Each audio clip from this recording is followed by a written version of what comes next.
No, queremos hacer una conversación sobre el libro del presidente López Obrador, el Sí, nuevo cómo no. libro, A la mitad del camino. Usted ya lo leyó, ya lo estudió. Sí. ¿Cómo le fue con el libro? Bueno, realmente este libro pues es un libro extraordinario. Precisamente A mitad del camino me gustó muchísimo. Lo conseguimos antes de que se agotaran en las librerías, por cierto, porque ha tenido un éxito impresionante. Y al leerlo, desde el primer día que lo conseguí empezamos a leer, y realmente la estructura que dio el presidente de la República de dividir en 4 capítulos me parece muy bien desde el punto de vista metodológico. Ahora, lo que más me impresionó, podríamos decir que son 2 cosas, una a nivel interno y otra a nivel externo.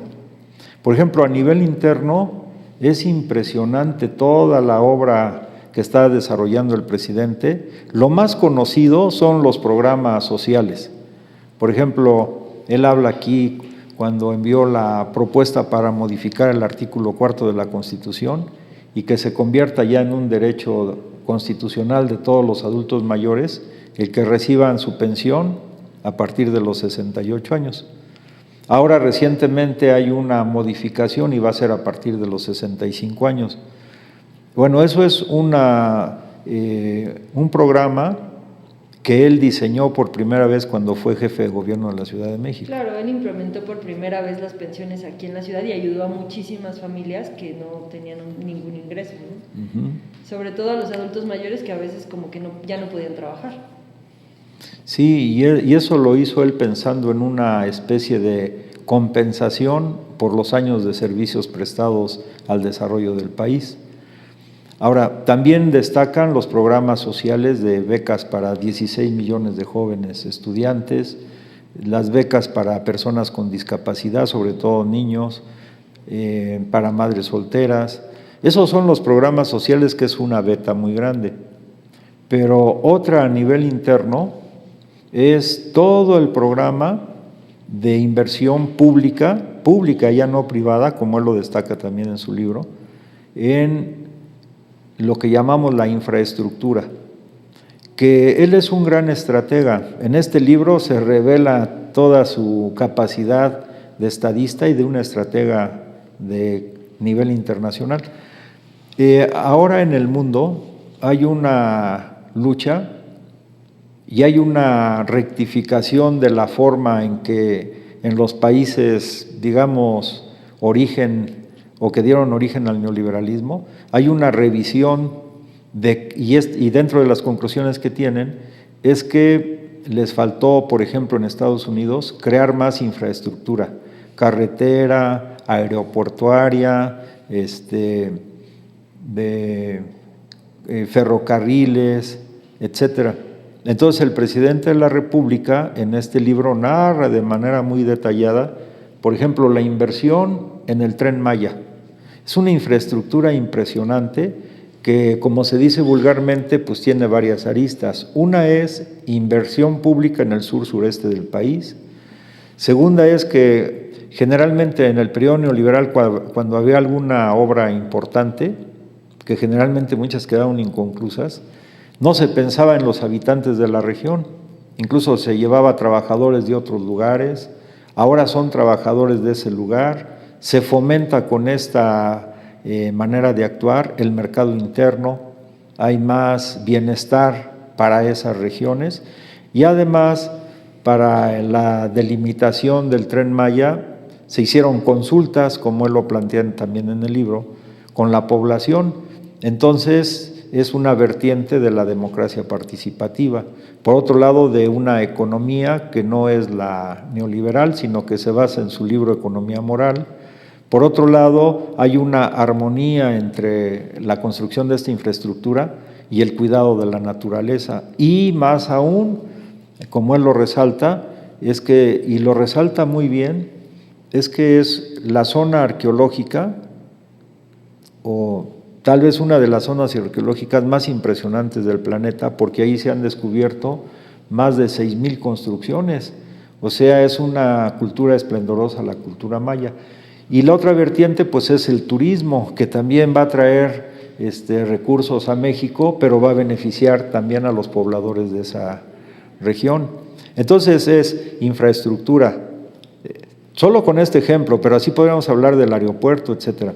Infraestructura, turismo, desarrollo del mercado interno, participación de la colectividad en la decisión que se tomó para la construcción del Tren Maya, mejorar el nivel de vida y el bienestar de la población de esas regiones que por mucho tiempo fueron olvidadas, y es un punto a nivel mundial también estratégico para difundir una de las culturas más grandes de todo el planeta. Claro. Porque los mayas pues inventaron el cero, entre otras cosas, ¿no? Sí, existía como un poco un rezago a nivel de infraestructura en el sur, y de hecho de ahí del sur vienen muchas de las bondades que nosotros, por ejemplo, pues vienen muchos alimentos del sur, viene mucho del petróleo del sur, o sea, tenemos grandes beneficios del sur y como que se había relegado históricamente al sur. Sí, yo estoy buscando, ahorita no encuentro, pero incluso en algunos puntos, este libro del presidente López Obrador, A mitad del camino, pues es hasta poético. Por ejemplo, hay una parte donde transcribe él un pensamiento del Che Guevara cuando estuvo precisamente de visita en esta zona de la cultura maya. Lo buscamos en un momento más y no vamos a tener algunas charlas adicionales, claro. Pero es muy importante la sensibilidad con que el presidente escribe el libro. Eso es una sensibilidad humana muy grande. Como él mismo se ha declarado, es humanista, antes que nada es humanista. Y sobre el libro, ¿qué es lo que le parece más importante? O sea, como que porque me dijo que había dos cosas que lo impresionaban, hacia el interior y hacia el exterior, pero ¿qué es lo que considera, digamos, como la columna vertebral del libro? Bueno, en lo exterior abre un camino a nivel internacional y lo plasma de manera muy clara para resolver problemas añejos de la humanidad. Y repito, de la humanidad, no nada más propios de México, de Centroamérica, o de América Latina, sino de todo el mundo. Un aspecto relevante que él narra con mucho detalle es el tema de cómo coadyuvar a la solución de la migración. Y él propone una solución que viene incluso en el artículo 89 de la Constitución mexicana, en las relaciones internacionales, que es el fortalecimiento de la cooperación para el desarrollo. Es decir, que las grandes potencias, en este caso Estados Unidos de Norteamérica, pueda invertir, o sea, pueda destinar recursos económicos para fomentar el empleo y el desarrollo económico de los países que son fuentes de migración. Y esto él lo habla, repito, con el tema de la cooperación para el desarrollo. Él resalta, por ejemplo, que el periodo o uno de los periodos más importantes de inversión en este rubro de parte del gobierno norteamericano fue la política que desarrolló el presidente Kennedy de los Estados Unidos de Norteamérica. Pero, repito, es una vía de resolver o coadyuvar a resolver el problema de la migración. Porque lo que se está haciendo con esta cooperación para el desarrollo, que México además ha puesto el ejemplo, ahora está estudiándose en el Parlamento norteamericano, es que el gobierno mexicano ya ha invertido recursos del presupuesto de nuestro país para coadyuvar con repúblicas hermanas como es Guatemala, El Salvador y Honduras a la aplicación del programa Sembrando Vida. Si el Senado norteamericano aprueba esta propuesta que ha hecho el presidente y que está en discusión en el momento actual, pues va a ser muy importante. Es decir, el presidente toca un tema clave: invertir para la cooperación, el desarrollo humano, y no para el armamento o para la represión de los flujos migratorios o de los migrantes, ¿no? Pero algo extraordinario, yo creo que algo muy relevante de este libro, que le recomendamos mucho a todos los intelectuales estudiosos de la izquierda, sin dogmatismos, analizar, es el tema cómo el presidente plantea la relación que se ha establecido entre el gobierno de México y el gobierno de los Estados Unidos de Norteamérica. Porque si, por ejemplo, nos vamos al libro de Gregorio Seltzer, es un intelectual, escritor latinoamericano importante, él fundamenta 8,000 intervenciones de los norteamericanos en América Latina y el Caribe, desde que surgió como país. Entonces, la relación que ha habido con los Estados Unidos de Norteamérica ha sido siempre, de los países de América, en defender la independencia y su soberanía nacional. Y eso ha generado pues un sentimiento anti-yanqui profundo en los partidos de izquierda, en los partidos progresistas, en los pueblos que luchan y llaman la independencia, ¿no?, y su soberanía. Pero el presidente está planteando una solución creativa que podría parecer imposible si de manera dogmática nos anclamos en la relación histórica que ha habido con Estados Unidos desde el pasado. Nosotros mismos como nación pues sufrimos la pérdida de más de la mitad del territorio nacional por una guerra injusta, ¿no? El presidente señala mucho una frase en su libro, y lo ha dicho también en las conferencias matutinas, de George Washington, en el sentido de que las naciones no deben aprovecharse del infortunio de otras naciones. Y lo que ha hecho muchos gobiernos norteamericanos es aprovecharse del infortunio de otras naciones.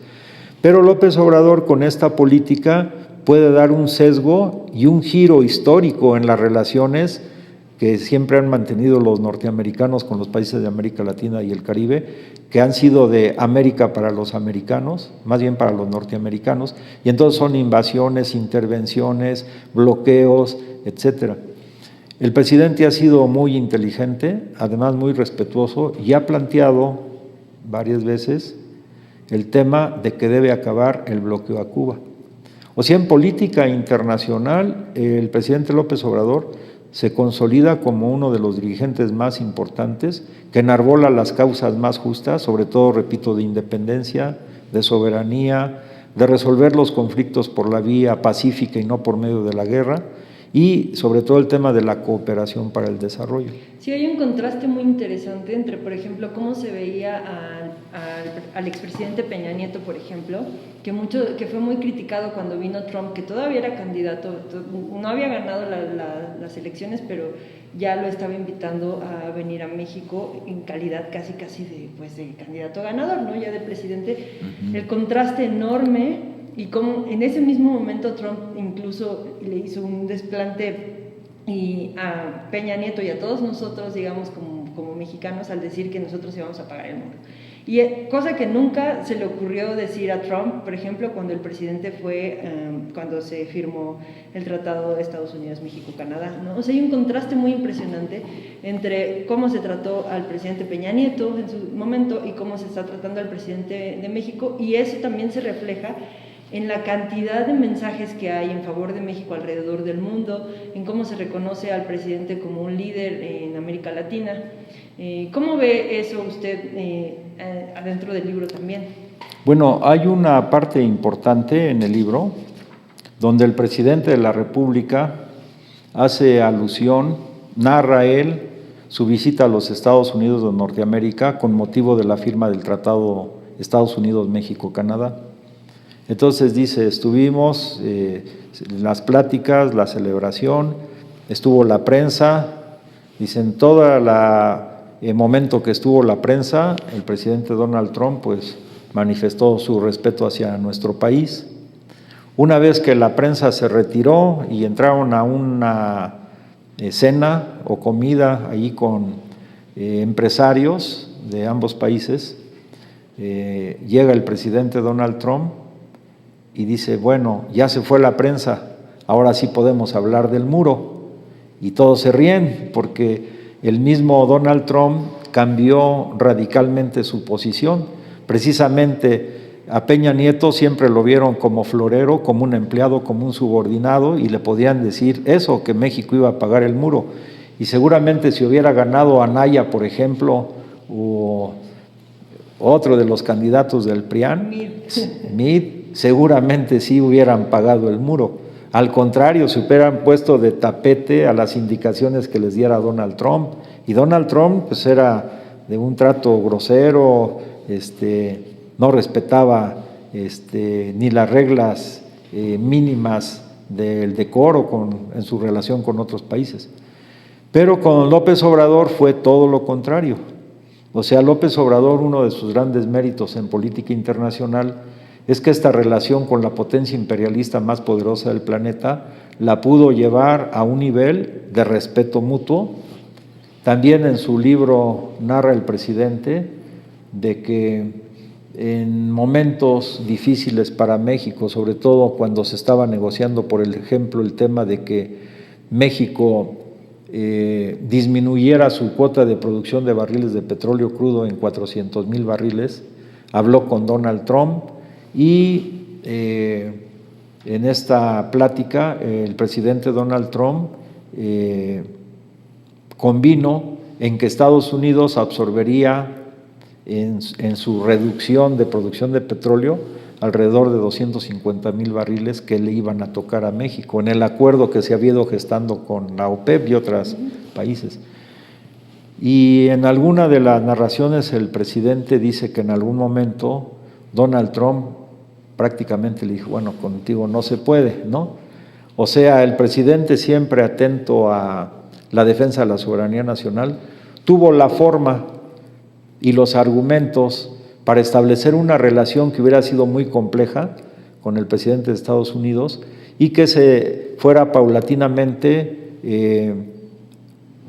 orientando las intenciones iniciales de Donald Trump en el sentido del respeto a nuestra soberanía nacional y a nuestro presidente como tal.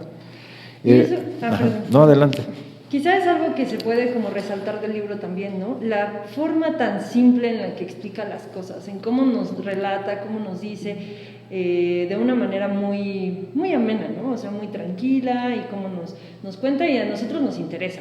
O sea, creo que eso es algo que además el presidente tiene, que interesa toda su labor pedagógica, digamos, como todo lo que tiene que hacer para explicarle a las personas, nos interesa, y nos interesa por eso leer el libro. ¿Cómo recomendaría usted el libro? No sé qué más quiere agregar en relación a eso. Bueno, realmente coincido totalmente en que el presidente es un gran educador de masas, o sea, mítines, ya sea en el Zócalo de casi 300,000 o 400,000 personas, hasta reuniones que él cuenta también en el libro y en sus anécdotas, de reuniones que él tuvo con 5 personas en algunos municipios, pero él pues no ceja en su actividad formativa y educativa del pueblo de México. Entonces él efectivamente, su narración es muy amena, muy profunda, que yo creo pocos escritores tienen esa fortuna, pero también está llena de datos estadísticos que también él no los hace rebuscados, sino que los explica de manera muy sencilla, que todo mundo puede entender. Por ejemplo, en esto de las relaciones con los Estados Unidos de Norteamérica, quisiera nada más leer una parte pequeña. Dice el presidente en la página 296, por ejemplo, dice, ¿y cómo fortalecemos económica y comercialmente no solo al norte, sino a todo el continente americano? Y el presidente responde, pues primero hay que ser realistas y aceptar, como lo planteé en el discurso que pronuncié el año pasado en la Casa Blanca, es al discurso que nos estamos refiriendo, dice que mientras China domina el 12.2% del mercado mundial, Estados Unidos solo lo hace ahora con el 9.5%. O sea que el mercado mundial, ya quien va más avanzado es China, ya desplazó a los Estados Unidos de Norteamérica. Y entonces dice, este desnivel viene de hace apenas 30 años. Pues en 1990 la participación de China era del 1.3, ahora es del 12.2 en el comercio mundial. Y en el 90 Estados Unidos, su participación era del 12.4, ahora es del 9.5. Aquí abro un paréntesis, o sea, López Obrador está diciendo, con este hecho, entre otros, que la política neoliberal fue un fracaso rotundo para el mercado de los Estados Unidos de Norteamérica. O sea, China lo desplazó en 30 años. O sea, es el que aporta el mayor porcentaje mundial en este momento, China, después de 30 años. Y el modelo neoliberal, pues lo diseñaron las grandes transnacionales norteamericanas, inglesas, las anglosajonas en general, y a él se sumaron pues los países europeos también, sus transnacionales. Pero hasta desde el punto de vista del control o del crecimiento en el mercado mundial, el neoliberalismo fue un fracaso para los Estados Unidos de Norteamérica. Entiendo también que, pues esta es una frase muy sencilla, pero el presidente también dice, China pasó de representar, ahora por otro lado, el 1.6 del valor de la producción mundial, ya no del comercio mundial, sino del valor de la producción mundial, contra 26.4 de Estados Unidos, eso en 1990. Y ahora en el 2020, China ya tiene el 17.4, después de haber tenido el 1.6.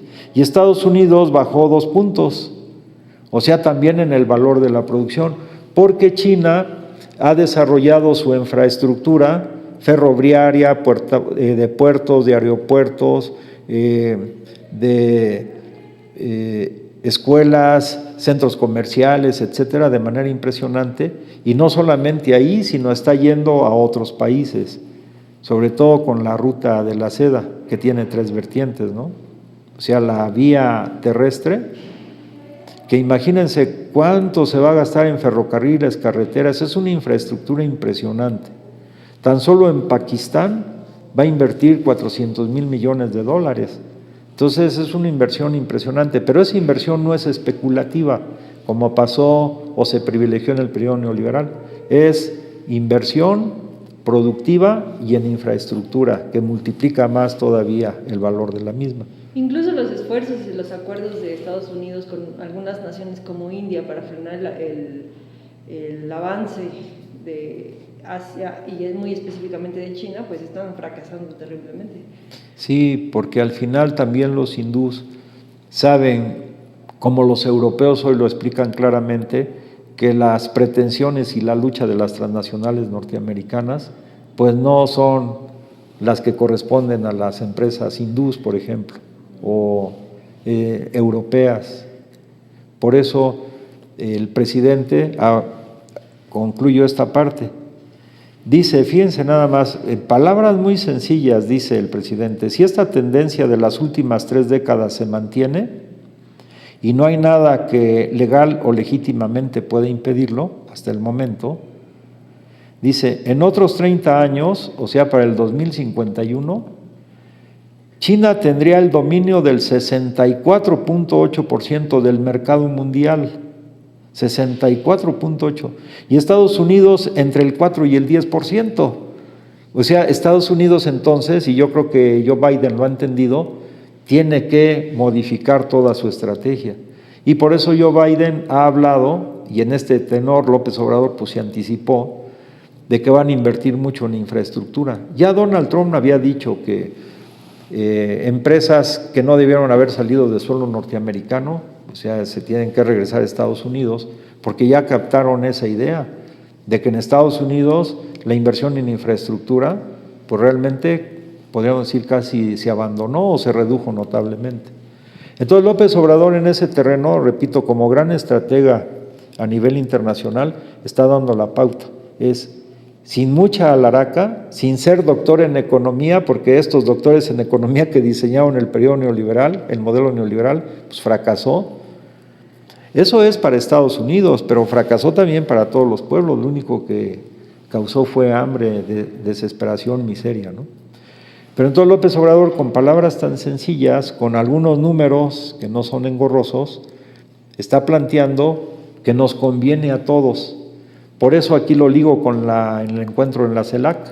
O sea, este libro como que es un antecedente importantísimo para el tema de la CELAC, porque el gobierno mexicano, López Obrador, hizo el planteamiento de que por un lado es correcto toda la unión de los pueblos latinoamericanos y del Caribe, pero él sugirió de todo el continente.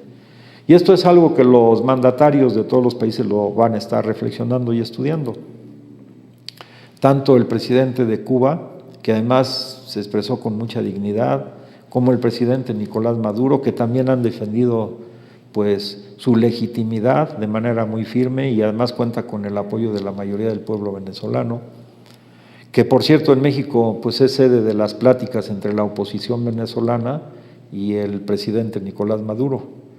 Entonces, este tema que plantea López Obrador abre o contribuye a abrir un camino nuevo para las relaciones tanto comerciales, económicas, financieras, productivas de todo el planeta.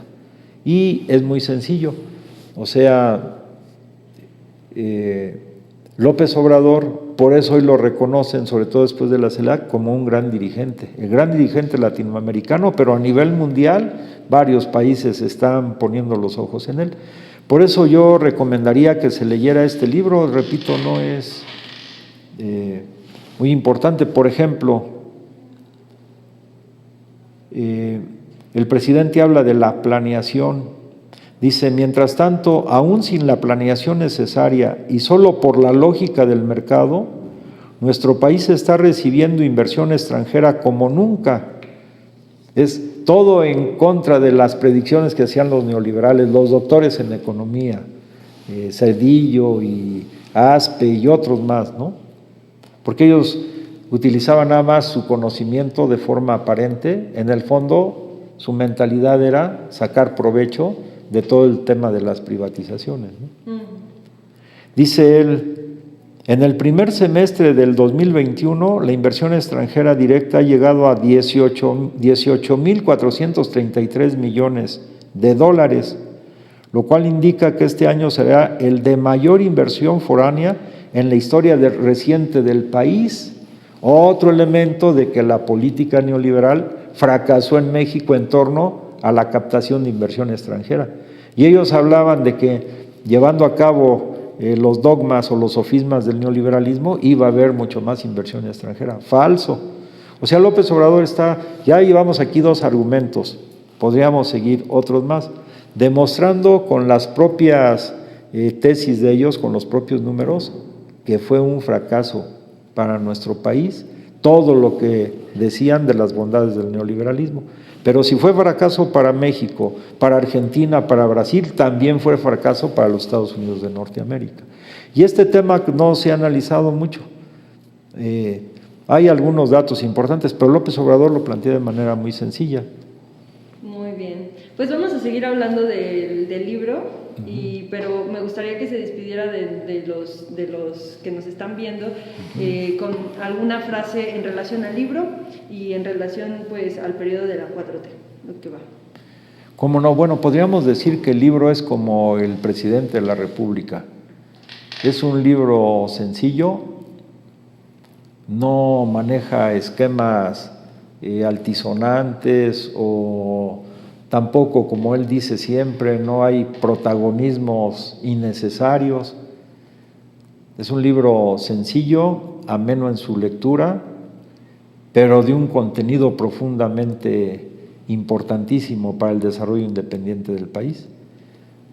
Y pues así es el presidente.